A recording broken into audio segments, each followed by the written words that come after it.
Hey guys, it's Amir from MMOs.com. Another quick news recap of all major MMO news and announcements beginning January 8th, 2018. This is episode number 129 of the recap, and the first bit of news this week comes from WebZen regarding Mu Legend.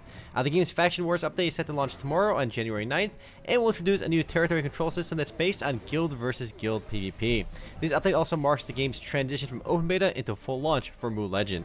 And given that the Mu franchise was always a PvP-driven game, it's definitely a big update, and it's set to launch tomorrow. Next up, perhaps the silliest bit of news this week comes from Lawbreakers, and it's from Nexon's last earnings report, which came out back in November, but never went through it in detail, so I didn't really notice it up until recently.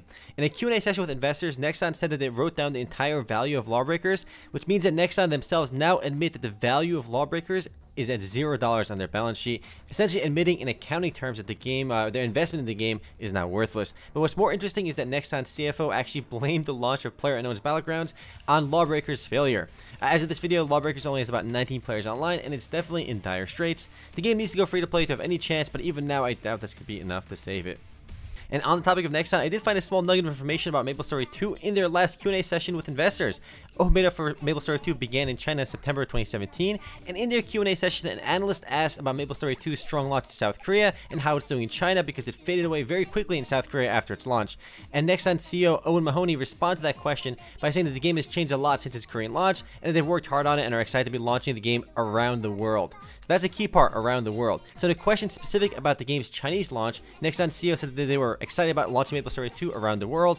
And obviously we're trying to read between the lines here, but it sounds like that they're working on releasing MapleStory 2 around the world, not just in China.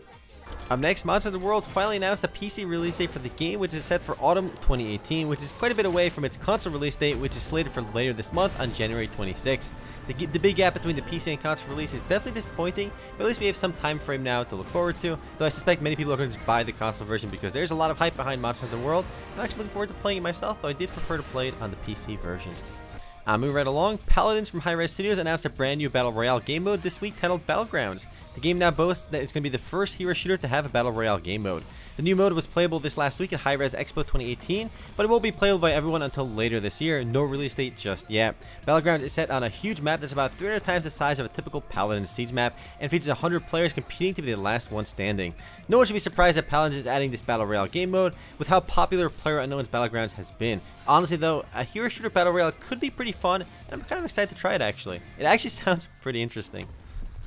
Next up, Hyper Universe from Nexon now has an official release date. The game is entering open beta on January 17th, and will have a total of 41 playable unique hypers, which are the game's version of heroes. It'll be free to play on both Steam and Nexon's own launcher. Up until then though, the game is still available for purchase during early access, and given the Hyper Universe is a MOBA, it costs money to play during early access, you can probably already guess that it's a bit of a flop. The game only peaks around 41 players online on Steam, which shouldn't be too surprising, because why on earth would anybody pay to play a MOBA when all the big MOBAs like League, Smite, HOTS, Dota are all free to play? Hopefully they'll see more success at launch though.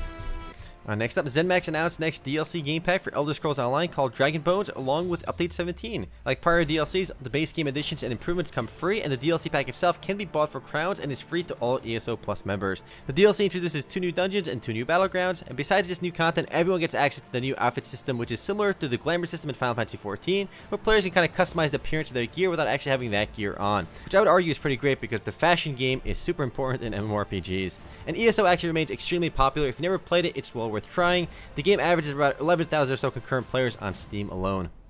Next, Kakao Games, the publisher best known for Black Desert Online, is launching a new game in North America later this month called Lord of Dice, and it's a mobile turn-based hero collector tactical RPG. To be honest, when I first heard that Kakao was launching a new game, I got pretty excited, but after learning it was a mobile game, most of the excitement died down. Still, Lord of Dice does feature some actual multiplayer elements, like real-time PvP and co-op raids. Beyond that, it looks like a standard gacha hero collector though, but the anime art does look really nice. Personally, I'm more excited about trying Black Desert Mobile when that launches later this year. Next up, WebZen announced a new browser MMORPG this last week called Mu Ignition, which is yet another game in the Mu franchise. Mu Ignition is already available in China, Taiwan, Vietnam, and South Korea, and will be making its English debut later this month. It'll feature iconic Mu online classes like Dark Knight, Dark Mage, and Elf. Yes, Elf is actually a class in Mu.